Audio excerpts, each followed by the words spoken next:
Commençons par un peu d'analyse de marché dans un contexte de grande pagaille, de grand désordre monétaire, notamment sur les changes. Marie de Lessac est avec nous en plateau, gérante allocataire chez Edmond de Rothschild Asset Management. Bonjour et bienvenue Marie. Bonjour Grégoire. Oui, je le dis assez explicitement désormais, un grand désordre monétaire, grande pagaille, voire crise de change.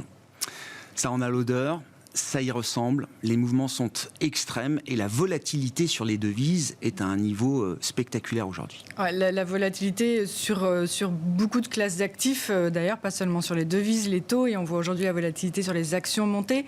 Mais en fait, on sort d'une semaine de réunions de banques centrales assez importante. On a eu pas mal de banques centrales qui sont réunies, beaucoup de hausses de taux assez impressionnantes. La Suède a monté de 100 BP, la Suisse de 75, la Norvège, et évidemment la Fed qui était la plus attendue a monté ses taux, j'allais dire comme attendu, de 75 BP. Mais en revanche, le discours de M. Powell, qui venait déjà après celui de Jackson Hole, qui avait déjà surpris de façon hawkish, était vraiment avec un ton agressif dans la hausse de taux. Il ne lâchera pas. L'objectif d'inflation est bien de 2%. Les conséquences sur l'économie vont se faire sentir. Et ce qu'il regarde, c'est notamment le marché de l'emploi qui devient un facteur déterminant pour l'évolution des taux. Et force est de constater que les statistiques et les chiffres ces dernières semaines confortent la Fed dans son processus de hausse de taux, et de taux qui vont rester élevés pour un certain temps.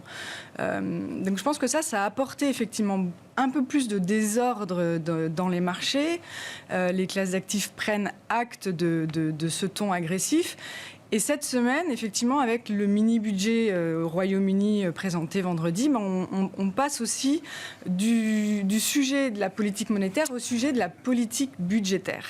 Ouais. Et les deux ne vont pas forcément dans le même sens. En tout cas, c'est le cas au Royaume-Uni. Ils ont un budget qui n'était peut-être pas d'ailleurs si mini que ça, où ils ont réitéré ce qu'ils avaient déjà annoncé, le price cap sur l'énergie, mais d'autres mesures, notamment soit de baisse de taux d'imposition, où ils n'appliqueront pas des hausses de taux qui étaient prévues.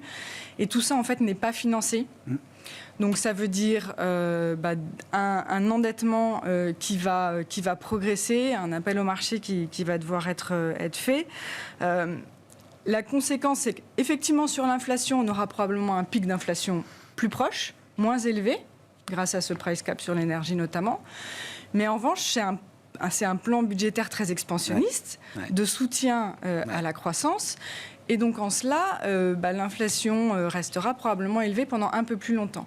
Et là, on voit bien qu'il y a un conflit entre la politique monétaire et la politique budgétaire. Et donc une défiance des marchés qui a pris forme avec un flash crash sur la livre sterling assez impressionnant lundi, mais on ne voit pas vraiment de retour. La livre sterling reste sur des niveaux très faibles et continue de baisser un peu. Donc voilà, on a aussi les taux qui progressent énormément. C'est ça qui est dramatique dans l'expérience britannique, c'est que voir les taux monter, on pourrait se dire, tiens, le marché prend acte, effectivement, le Royaume-Uni fait un pari sur la croissance, comme Trump l'a fait en 2016, sans doute à un très mauvais moment, ça lui a été reproché, fait le pari de la croissance, les taux remontent, dans l'idée qu'il y aura peut-être plus de croissance nominale demain aux États-Unis, sauf qu'en face de ça, on a une chute du sterling. Et là, il faut bien regarder la réaction avec les deux facettes de la réaction de marché. Et là, c'est bien le signal que le marché, effectivement, exprime une très forte défiance vis-à-vis de cette stratégie. Avec des finances publiques qui vont se dégrader, un compte courant qui va se dégrader, et donc ça se reflète effectivement dans la devise et cette défiance sur l'économie britannique. Tout à fait. Ouais. Et c'est vrai que les devises aujourd'hui, avec les taux, mais on passe aussi sur les devises, sont des drivers du marché. Alors que ce soit en raison des politiques budgétaires ou en raison des politiques monétaires. On le voit avec le yen aussi qui a beaucoup baissé. Et on commence à avoir des interventions ou des gens un peu plus vocaux, effectivement, sur le soutien de la devise. Au Japon, ils sont intervenus pour soutenir un peu leur devise. Mais oui, ça devient un vrai sujet pour les gouvernements et les marchés financiers. Sur le plan des devises, est-ce que l'intervention du ministère des Finances japonais il y a une semaine sur le yen ouvre la voie, ou en tout cas la possibilité de quelque chose d'un peu plus coordonné du point de vue des autorités monétaires mondiales. Alors, les dernières crises de change, ça nous ramène peut-être à 98, crise d'échange asiatique, les accords du Plaza, etc. Est-ce que c'est une possibilité à ce stade dans l'histoire devant nous? Alors pour l'instant, on n'en prend pas forcément le pas. C'est un peu chacun fait sa politique monétaire et sa politique budgétaire. Cavalier seul autant que faire se peut. Correspond. C'est vrai que ça n'est pas un sujet. Le dollar est sur des niveaux très élevés. On voit quelques entreprises qui commencent à alerter, mais pour l'instant, non, c'est pas un sujet de banque centrale sur ce point-là. Même si effectivement on sait que même la BCE en montant ses taux, alors c'est pas son mandat, mais la devise aussi fait que l'inflation importée, les devises faibles, l'inflation importée est plus élevée. Comme l'objectif est quand même d'arriver à calmer cette inflation, indirectement c'est pris en compte, mais pas de façon coordonnée aujourd'hui. Et donc on en revient à la planche de salut qui sera le pivot de la Fed. Sauf que ce pivot, effectivement, on cherche à le timer, parce que le timing est important dans cette affaire.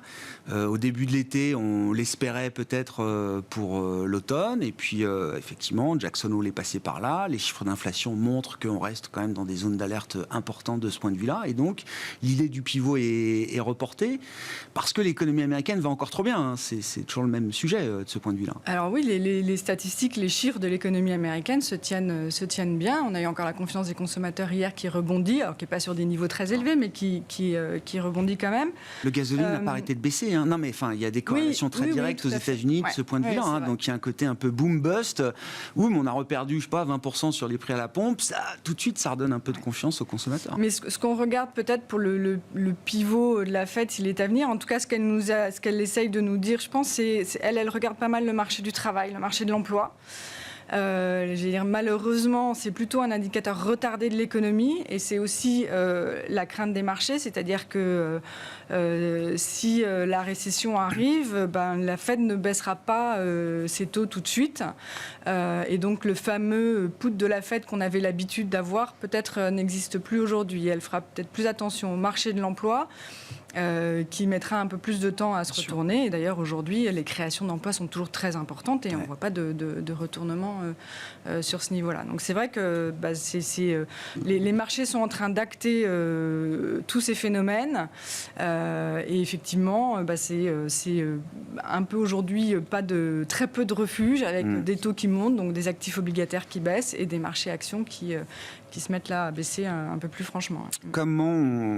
Alors déjà, comment on est préparé là pour traverser cette période? On verra combien de temps ça dure effectivement, mais comment on essaie d'organiser des portefeuilles rock solides, on va dire, dans ce contexte, Marie. Et puis est-ce qu'on arrive malgré tout à se projeter un peu au-delà en matière d'investissement? Parce qu'il y a quand même beaucoup, et on en parlera sur les actions européennes, il y a quand même beaucoup de marchés qui ont craqué, entre guillemets. Enfin, je veux dire, à commencer par l'obligataire, il y a quand même des niveaux de valeur là qui doivent attirer l'œil des investisseurs forcément, ou l'idée d'une capitulation peut-être à prendre en compte. Oui, probablement plus sur les marchés obligataires que sur les marchés actions encore. Donc nous, on reste assez prudent sur les actifs risqués. Sur les marchés obligataires, effectivement, aux États-Unis, avec des taux à 10 ans à 4% ou même à 2 ans supérieurs à 4%, certains commencent à trouver de l'intérêt, effectivement, à aller réinvestir sur les actifs obligataires américains. Alors plutôt pour les investisseurs américains, parce qu'on a toujours la problématique du change quand on est hors États-Unis. Mais avec des taux à ces niveaux-là, on est probablement capable d'encaisser un peu de hausse supplémentaire. Et pareil sur des actifs obligataires d'entreprise. Le rendement aujourd'hui peut permettre effectivement de faire face à une hausse supplémentaire des spreads. Après, on est quand même dans un environnement encore très volatile et la volatilité sur les taux, aujourd'hui, ne cesse quand même de monter. Donc, il faut pouvoir encaisser quand même cette volatilité. Pour revenir plus franchement, on attendrait quand même de voir un peu que ça se calme sur la volatilité des taux. Côté action, un peu de prudence, mais en revanche, en termes géographiques et en termes de style, on a un peu rééquilibré. actions américaines, actions européennes notamment. Les actions européennes sont très peu chères, les actions américaines sont plus chères. En revanche, en termes d'environnement économique, ça nous paraît plus solide aux États-Unis. Et en termes de perspectives de résultats, il y a encore des révisions à la baisse à venir en Europe. Donc tout ça mis bout à bout, il y a un peu plus d'équilibre entre les deux zones. Et pareil sur les styles, on voit ces derniers jours, la croissance surperforme dans un marché où les taux progressent. Et là, effectivement, le concept, la crainte de la récession peut prendre un peu le pas sur l'effet taux. Il faut, le marché action n'a pas encore suffisamment capitulé. C'est un sujet un peu technique de marché, effectivement, mais on a envie d'être confortable quand on revient comme ça, parce que après c'est peut-être un nouveau cycle d'investissement qui démarre également, et c'est vrai qu'on évoquait la volatilité en début d'intervention, Marie. Il y a beaucoup plus de volatilité aujourd'hui sur les devises, sur les marchés obligataires, que sur les marchés actions, mais elle monte. Voilà, on commence là vraiment depuis cette semaine, et c'était quelque chose qu'on regardait, la volatilité sur les marchés d'actions, malgré quand même la baisse des marchés d'actions, avait du mal à progresser. Là, sur les quelques derniers jours, effectivement, ça y est, la volatilité action commence à monter, à retrouver des niveaux un peu élevés, pas encore des niveaux de crise, mais des niveaux élevés. Donc, sur des facteurs techniques, on peut dire qu'on est dans des phases où on peut commencer à accumuler, mais pas forcément encore sur des points bas. Mais voilà, effectivement, ça va être un marché où, effectivement, certains points techniques et certains facteurs techniques pourront permettre le rebond de prendre place. C'est pas forcément encore tout de suite qu'on les voit. Ouais. Merci beaucoup Marie. Marie Delessac qui était avec nous en plateau pour essayer de mettre un peu de clarté, de rationnel dans cet environnement de marché qui est très perturbé. Ça fait un moment que l'environnement de marché est perturbé, mais c'est vrai que là on entre dans une phase de volatilité effectivement qu'on n'avait peut-être pas vu venir comme ça à la sortie de l'été. Marie Delessac, gérante allocataire chez Edmond Rothschild Asset Management.